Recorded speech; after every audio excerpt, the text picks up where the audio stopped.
Most days we cruise through life not sparing a thought to where the many inventions in our life come from. There are some scientists who were born to naturally experiment on new things with its core goal to invent, while there are a few who become surprising targets of accidental experiments leading to life-changing inventions and discoveries that definitely earn them accolades. Many things were invented purposely, but a select few are accidental. So here are 5 of the notable and famous accidental innovations in the history of mankind that have helped shape the world as we know it. Number 1. Dynamite. Humanity didn't just figure out how to blow things up with the invention of dynamite. Nitroglycerin itself had been around for years. But as Arst from Lost will tell you, nitroglycerin is the most dangerous and unstable explosive known to man. Alfred Nobel himself can testify to this. He worked with nitroglycerin in a series of experiments,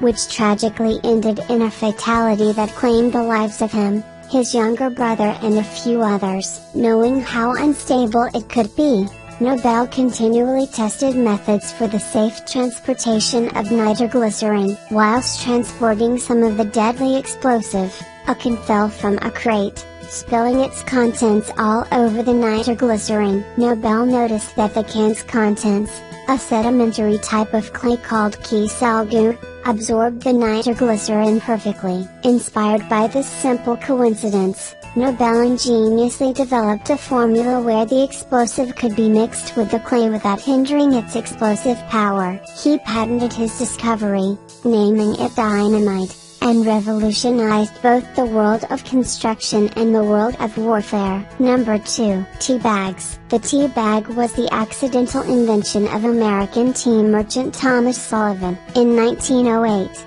Sullivan started sending samples of tea to his customers in small silken bags. Many of his customers assumed that these samples were to be used in the same manner as metal tea infusers, by putting the entire bag into the teapot. After sending out his samples, Sullivan received comments from his customers that the mesh on the silk was too fine, and he started to develop sachets made of gauze, the first purposely made tea bags. During the 1920s these were commercialized and they grew in popularity. Lo and behold, the tea bag was invented. Number 3. Velcro. Out on a hunting trip in 1948 with his trusty canine companion, Swiss engineer George de Mestral noticed the annoying tendency burrs had to stick to his socks, and his dog's fur. Back at home, giving the burrs an examination underneath his microscope, George noticed the tiny hooks that stuck burrs to both fabric and fur. Mestral experimented for years with a variety of textiles before having a play with the newly invented nylon,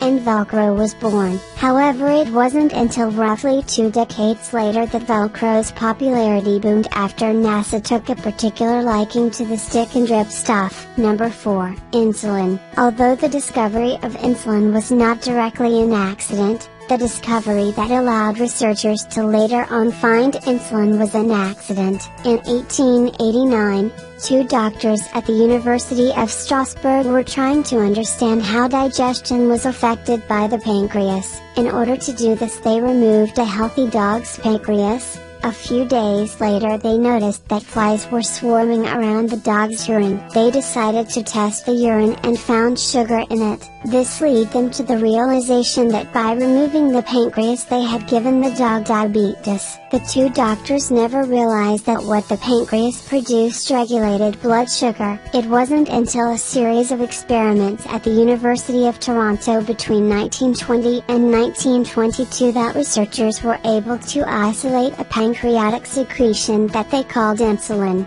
thus turning diabetes from a certain death into a treatable condition. Number 5. Penicillin. Life before antibiotics was certainly grim and short. Infections ran rampage, especially STDs, making simple diseases that we wouldn't bat an eyelid at nowadays a death sentence. Luckily for us, in 1929 a young Scottish bacteriologist called Alexander Fleming went on holiday, and before he left he must have hit his holiday head on because he forgot to cover a petri dish of Staphylococcus he was cultivating in his lab. When tidying up on his return, Fleming noticed that a mold in the dish had killed off many of the other bacteria. He identified this mold as Penicillium Notatum, and researched it further to find out that it could kill other bacteria and could be given to small animals without them becoming ill. A decade down the line, Howard Florey and Ernst Chain picked up where Fleming left off, isolating the bacteria-slaying substance and turning into a fully administrable medicine. For their efforts to medicine and science, the trio were awarded the Nobel Prize, and rightly so.